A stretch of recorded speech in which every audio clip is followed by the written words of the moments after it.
man, white, heterosexual. How are privileges protected? Often invisibly. Shame and guilt. It's not a strategy to begin with. It's actually an almost typical feeling for a white man who has never thought about these issues and who at some point in his life has a moment of realization. That's it. It can feel like a kind of revelation after reading something, a book, or meeting someone. And all of a sudden, you realize, you understand that you occupy a social position as a man, as a white person, as a heterosexual, which gives you advantages over others, privileges. So you feel a bit foolish.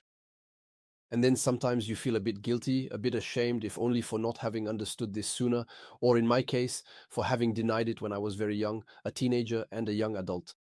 As for me, after spending time with and listening to people with disabilities, when I started to notice for the first time all the public places I could go that were off limits to people in wheelchairs, I was ashamed that I hadn't noticed it sooner.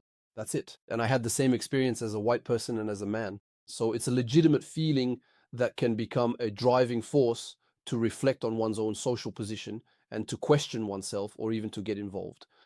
But this feeling of shame, this feeling of guilt can also become a strategy for not changing anything, for never changing anything again.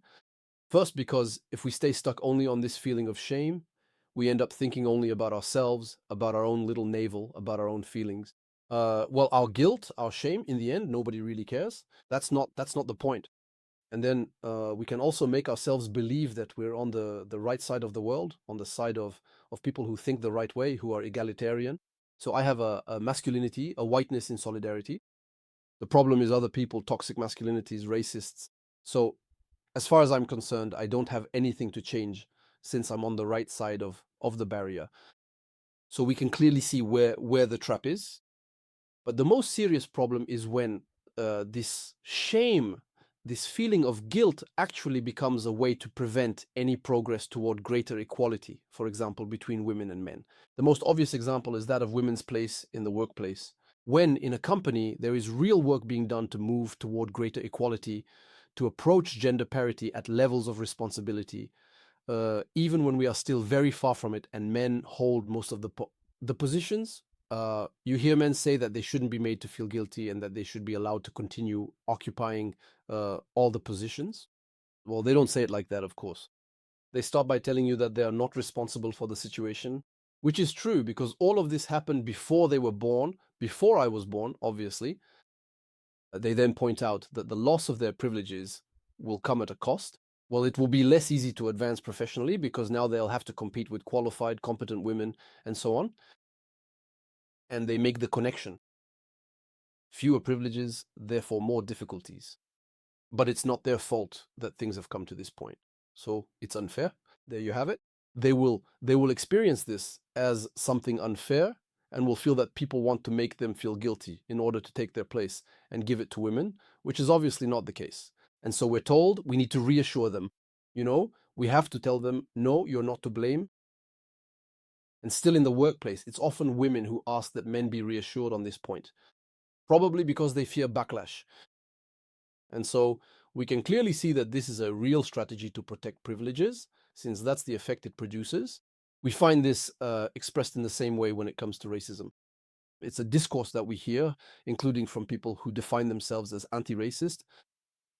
It's the discourse that says we shouldn't feel guilty about colonial history, the history of the slave trade, etc. As a white person, I didn't invent colonies or slavery, that's clear. But my individual privileges, like not being discriminated against at work or when looking for housing, etc., the fact that I don't experience sexist or racist violence on a daily basis, all these advantages that my status gives me come directly from that history. The fierce and sometimes even violent refusal to acknowledge this, even in speech, is a strategy to protect those privileges. It even becomes aggressive when you hear people say that everyone is being asked to repent, using very religious terms, by the way, when that's absolutely not what this is about. I never hear racialized people telling me that I should feel guilty about what happened before I was born during the colonial period or even earlier. On the other hand, what is being asked is to change the current consequences of those errors, of which I am the heir today, to acknowledge what was done, but simply as a first step toward changing the present situation, the current situation. And so this brings us to my privileges as a man, as a white person, obviously.